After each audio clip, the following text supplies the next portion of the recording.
seulement 5 points pris sur les 5 derniers matchs en Liga.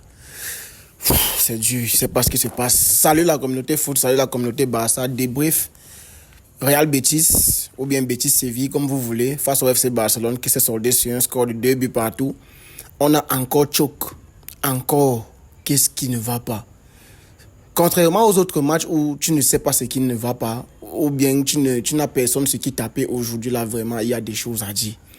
Il y a des choses à dire parce que je ne vais pas parler de l'arbitrage parce qu'on est déjà habitué, non? On est déjà habitué, on connaît comment ça se passe, on connaît comment les arbitres, ça se passe en Ligue, c'est difficile de part et d'autre. La VAR fonctionne quand ça veut, les cartons sortent quand l'arbitre veut. Bref, on ne va pas s'attarder sur ça parce que déjà dans le contenu ce soir, c'était trop poussif.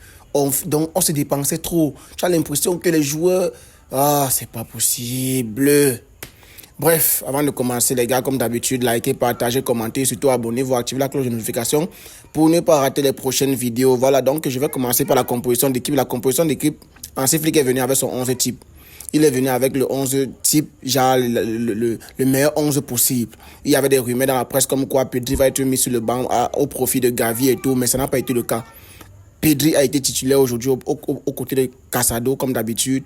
Olmo en 10, Lewandowski en pointe, Rafinha à gauche, Lamine Yamal à droite. L'entame de match, je n'étais même pas encore assis devant la télé que j'ai reçu 2 notifications. Sauvetage de Rafinha sur la ligne, arrêt magnifique de Peña. En moins de 3 minutes, qu'est-ce qui se passe? On subit déjà à peine, on a lancé le coup d'envoi, tu ne t'aimes pas encore. Si tu te dis, bon, je ne suis pas encore arrivé à la maison, mais le temps pour moi, dans 5 minutes, je serai quand même là, même sur les 5 premières minutes. Bref, le match n'aura pas encore commencé. Ça avait commencé parce qu'on avait subi 2 grosses occasions. 2 grosses occasions. Rafinha attaquant, c'est lui qui vient faire les sauvetages sur la ligne. Et Peña qui va aussi faire un arrêt derrière. Tu te dis, qu'est-ce qui se passe? Pourquoi est-ce qu'on subit tout comme ça? Bref, ça veut dire qu'on n'a pas, l'entame de match n'est pas bonne parce que on subit tout, ça veut dire qu'on n'est pas bien rentré dans notre match, mais combien de temps ça va donc prendre pour rentrer dans le match? Et attention, quand tu prends le temps pour rentrer dans ton match, attention si tu encaisses tôt. Donc après, bon, on n'a pas encaissé, Dieu merci. On est resté là et puis le match s'est déroulé. Bon, au fur et à mesure de la rencontre, tu sentais quand même qu'il manquait quelque chose. Mais qu'est-ce qu'il manquait donc? Tu ne sais vraiment pas. Aujourd'hui, quand même, contrairement à d'autres matchs où j'ai vu Lewandowski nul techniquement, aujourd'hui, Lewandowski n'était pas nul techniquement. Les contrôles passes, il les réussissait. D'habitude, contre Las Palmas, contrôle passe, Lewandowski ne savait pas faire. Donc aujourd'hui, quand même, Rafinha, j'ai trouvé un match timide de Rafinha qui est souvent énergétique et tout, boule d'énergie et qu'on sort. Mais il y a aussi un truc que j'ai remarqué, sur certaines phases offensives, Rafinha faisait des appels mais n'était pas servi.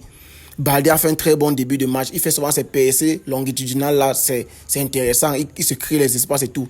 Parce qu'il y avait Balde qui montait jouer comme l'ailier gauche, Rafinha qui entrait dans l'axe, et puis Pedri et Olmo qui jouaient comme les relayeurs.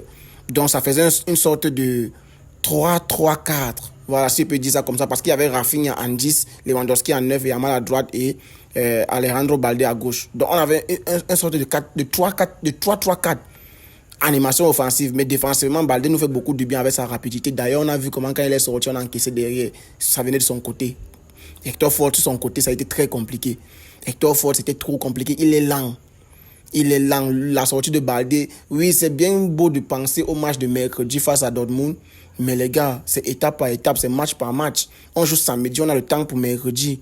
Il faut conserver les joueurs, c'est vrai, mais n'oublions pas. J'ai l'impression que tant qu'on n'est pas sous pression du Real Madrid, que si on perd et eux ils gagnent, ils vont passer devant. J'ai l'impression que tant qu'on n'est pas sous cette pression, on a l'impression que la Ligue, on a toujours une marge d'erreur. C'est l'impression là que j'ai. Parce que vous avez vu la performance qu'on a sortie la dernière fois, que si on ne gagnait pas, le Real Madrid gagnait, il passait devant. Vous avez vu comment les joueurs ont joué. Vous avez vu la masterclass qu'on a produit, malgré qu'en première mi-temps c'était timide et en deuxième mi-temps, quand Yamal a step up, l'équipe a step up aussi. Mais aujourd'hui, la première, la dernière mi-temps, c'était poussif. Je stressais devant le match de A à Z. Tu sentais que les joueurs étaient en retard. C'est comme s'ils étaient fatigués, comme s'il n'y avait pas d'envie, il n'y avait pas d'état d'âme, il n'y avait pas d'état d'esprit. Tu vois, Rafinha fait un match timide. Il faut se poser les bonnes questions. Heureusement que Yamal reste sur le terrain parce que les changements aussi, il faut en parler.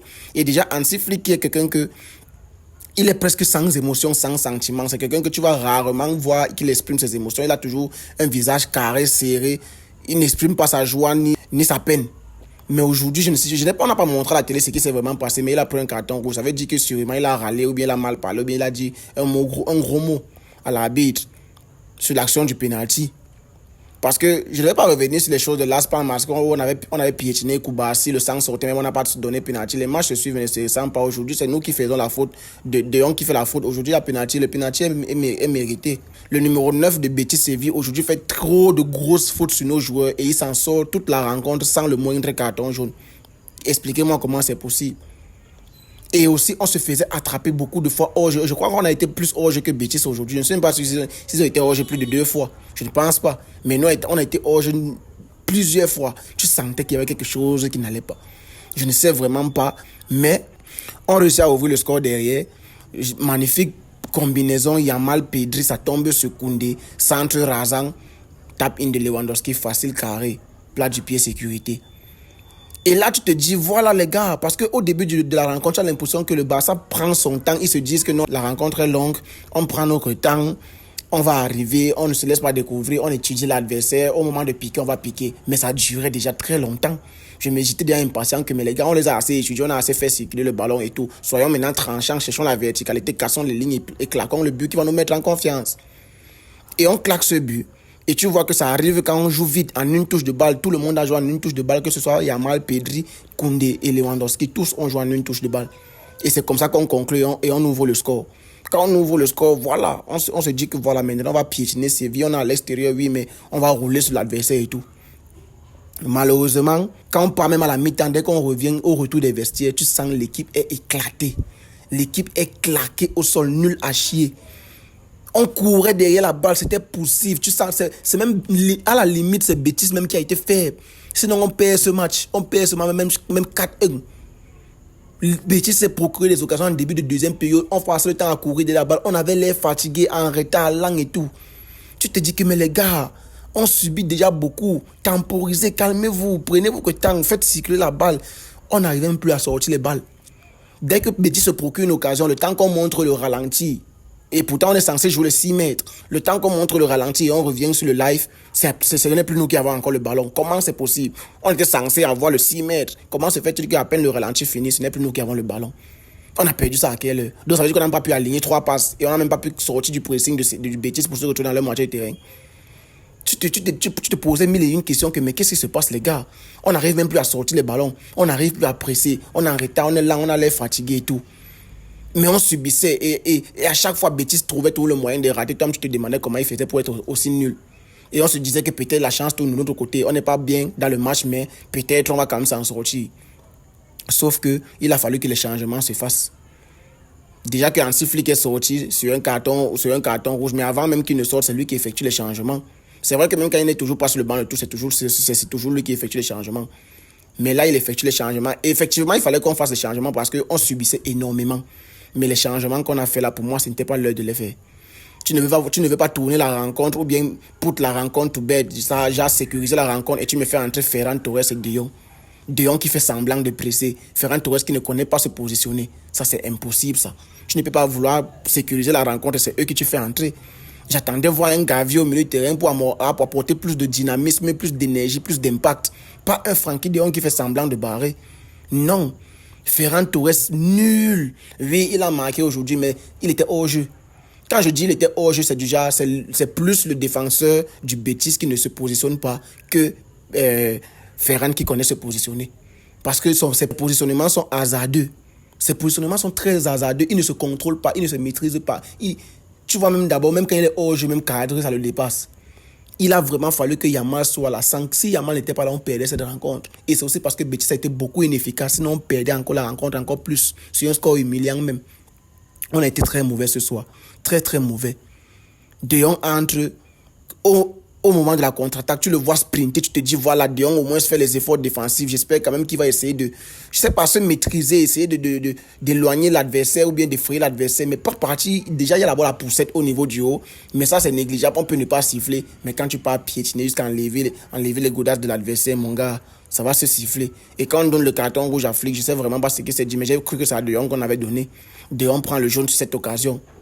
Sauf que derrière, on réussit quand même à mettre le deuxième but sur un coup de génie de Yamal que beaucoup de ballons passaient par lui. Quand on a même montré les attaques de Barcelone, 11 étaient du côté de Yamal, 2 seulement étaient du côté gauche et 4 seulement étaient dans l'axe. Tu voyais que le jeu pensait beaucoup plus sur Yamal. Et nous, on était là. Les gens qui disent Yamal dépendance, on s'en fout. Moi, je prends ça comme ça. S'il faut qu'on fasse la Yamal dépendance pour s'en sortir, pour gagner les titres et pour remporter les victoires, moi, je prends. Même s'il n'a que 17 ans. Il ne faut pas avoir 30 ans pour commencer à jouer au ballon. Même si ça a 15 ans et qu'il nous délivre, on prend. C'est notre joueur, peu importe son âge. Donc, Yamal dépendance ou pas, moi, je m'emballe. Déjà.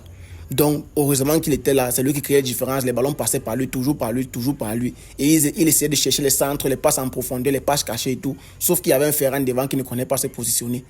Heureusement que sur le deuxième but, le défenseur sort en retard. Ce qui fait que Ferran n'est pas hors. Si le défenseur connaissait le positionnement, Ferran est hors matin, midi, soir. Voilà, et après il rend hommage à Valence, comme je crois Valence c'était son club formateur, ou bien il est originaire de Valence, je ne sais pas trop. Mais il rend hommage à Valence. Tout est bien, tout est beau. On se dit, bon, c'est Ferran Torres qui marque, on prend quand même, malgré qu'il ne fait pas une bonne rentrée et tout. Si ça peut nous permettre de garder les 3 points, on prend. Sauf que derrière, on continue encore à se faire peur, à subir, à être lent, à courir derrière la balle de consort. On n'arrive pas à sortir la balle. On arrive à peine à réussir les passes. On a peur, on tremble. J'ai l'impression que les joueurs sont frileux sur le terrain. Et qu'est-ce qui se passe derrière? On encaisse le deuxième but. Magnifique but au passage. Et ça, c'est parce que les changements, encore une fois, quand Baldé sort, c'est bien beau de le reposer pour le match contre Dortmund, mais aujourd'hui, il faut d'abord sécuriser les 3 points. Je pense qu'on joue mercredi, donc il y a le temps pour que les joueurs se reposent. Donc quand tu fais sortir Baldé, le Betis commence à beaucoup se procurer des occasions sur notre côté gauche. Parce qu'il n'y a plus quelqu'un de rapide qui va venir les rattraper. Hector Ford est lent. Il n'a pas fait sa meilleure entrée aujourd'hui, vraiment. C'était décevant. Et c'est de là-bas que le but est venu. On encaisse le 2-2, on se fait toujours peur même derrière. Nos joueurs continuent d'avoir peur. On peut même perdre ce match. Et on méritait de perdre ce match parce que Séville a été beaucoup inefficace. Le Betis Séville a été beaucoup inefficace. Beaucoup inefficace. Et malgré qu'on concède le nul, alors qu'on mène 2 fois au score, on a failli même toujours perdre le match à la fin. Donc, je suis vraiment frustré, je suis dégoûté. Je ne sais pas si c'est qu'il faut seulement que les Real soient derrière nous, qu'en cas de faux pas, ils passent devant pour qu'on se réveille. Mais aujourd'hui, j'ai l'impression que les joueurs jouent comme si la Ligue est déjà pliée et que même s'ils perdent, le Real ne va pas les rattraper. Donc, ils jouent décontractés, sans pression et tout. Les gars, aujourd'hui, c'était catastrophique. On a fait une mauvaise première mi-temps, une mauvaise deuxième mi-temps. Et heureusement qu'il y avait les buts pour nous récompenser. Sinon, derrière, dans la prestation, c'était nul. Nul, ça donne envie de vomir même à la limite. Donc on concède le match nul. On a 5 points d'avance sur le Real qui a 2 matchs en retard. Ils vont jouer tout à l'heure à 21h. Et ils auront le match en retard qui vont jouer le 2 janvier à Valence. Donc sur ce les gars, moi c'est ce que je voulais dire aujourd'hui. À part ça, je ne pense plus que j'ai quelque chose à dire. Si j'ai oublié des choses, je ne sais pas. Vous pouvez mentionner en commentaire, je lirai tout ça. Et n'oubliez pas les gars, si vous êtes nouveau sur la chaîne, continuez, likez, partagez, abonnez-vous et activez la cloche de notification. Et on se dit à tout à l'heure pour le débrief du Real Madrid face à Girona. Peace.